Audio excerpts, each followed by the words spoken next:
Ну ж погодьтеся, що дороги ефективніше будуть будуватися, коли тут прийде інвестор, так? Коли побудує великі фабрики.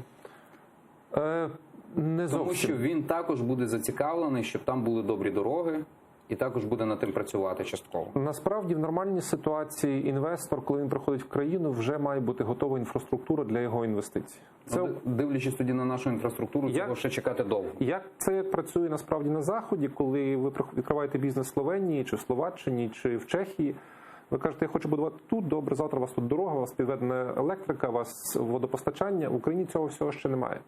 Але це все державні інвестиції. Коли хтось тішиться ілюзіями, що Захід нам прийде і західні компанії нам щось збудують, чи ми отримаємо якийсь суперкредит на пільгових умовах, ми за рахунок цього збудуємо, цього не буде.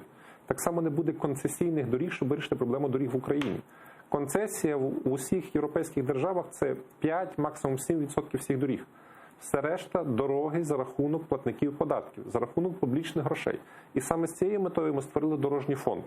Не так, що дай 175 мільйонів, зробимо цю дорогу, а ти дай ще 150, там зробимо іншу дорогу.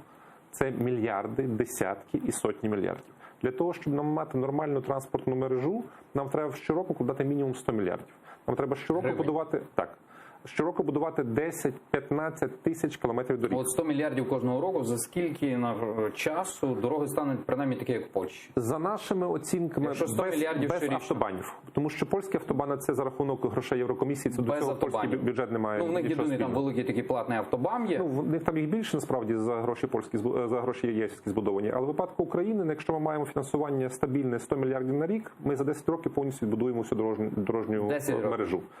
Якщо ми маємо більше, відповідно, ми зможемо це зробити швидше. Але тут, знову ж таки, питання якості будівництва, хто це будує і за якими цінами. Нам за рахунок того, що є дорожній фонд, що є гарантія на кожну новозбудовану дорогу, що є незалежний контроль якості, вдалося суттєво в рази побороти корупцію.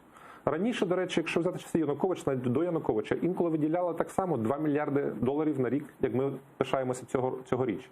Але крали 30, 50, 70%. Зараз ці зловживання зведені до мінімуму. Але крадуть чи ні? Я думаю, що точно не крадуть на центральному рівні.